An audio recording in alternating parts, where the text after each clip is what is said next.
Paul Walker's death rocked Hollywood to its core, but what were his chilling last known words? And what else do we know about his final moments? Keep watching to find out.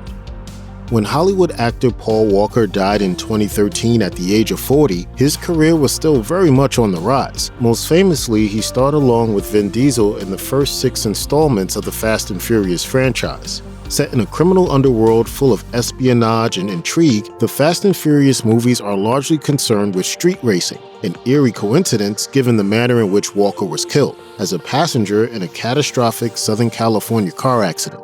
Walker was reportedly traveling in excess of 100 miles per hour in the passenger seat of a 2005 Porsche Carrera GT. But this was unlike anything we could have imagined.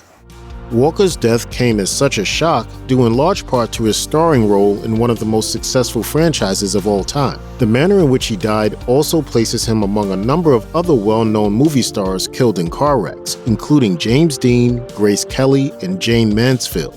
Most notably, though, the tragic accident in which Walker was killed echoes the nature of his most well-known role, and nowhere is this more apparent than his final known words, revealed by a friend who overheard the star just prior to his death. Just before he was killed, Walker had decided to join his friend Roger Rodas in a test drive of the high-end vehicle after attending a charity event at which the car had been displayed. It was Rodas who was driving the Porsche Carrera GT at the time that Paul Walker's fatal accident happened.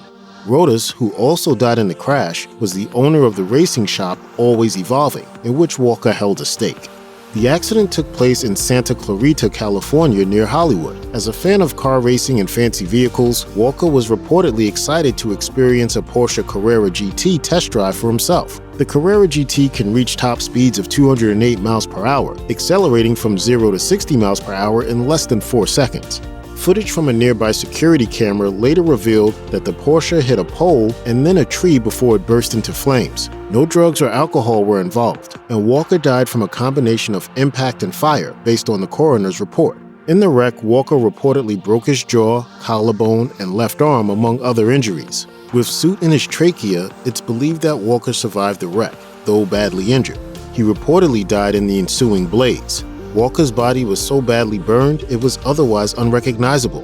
Walker was in the middle of filming for the 7th Fast and Furious film when he died. After his death, production was shut down, and proceeds from the 6th installment were then donated by the production company to Paul Walker's charity, Reach Out Worldwide. The charity had been founded by Walker in the aftermath of the disastrous 2010 earthquake in Haiti. Another close friend of the star, Jim Thorpe, had attended the same charity event shortly before Walker's death. After he witnessed the accident, Thorpe tried to pull Walker from the wreckage, but was unable to do so because of the flames. And it's Thorpe who heard Walker's final words, beyond what he may have said to Roger Rodas. He later revealed to reporters that the last time Thorpe spoke with Walker, the star had said, "Hey, let's go for a drive." Paul wanted to go for a ride. Wanted to go for a ride in the car, so they went for a ride, and that was the last that we saw of them.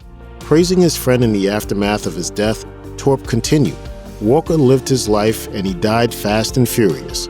He loved speed, he loved cars, and he had to die this way. He died in a very fast car with his friend." In the meantime, Fast and Furious co-star and friend actor Vin Diesel shared his thoughts on Instagram. He wrote, "My children always tell me that Uncle Paul is with you, Dad, always, and I know in my heart that they are right. Miss you, Pablo."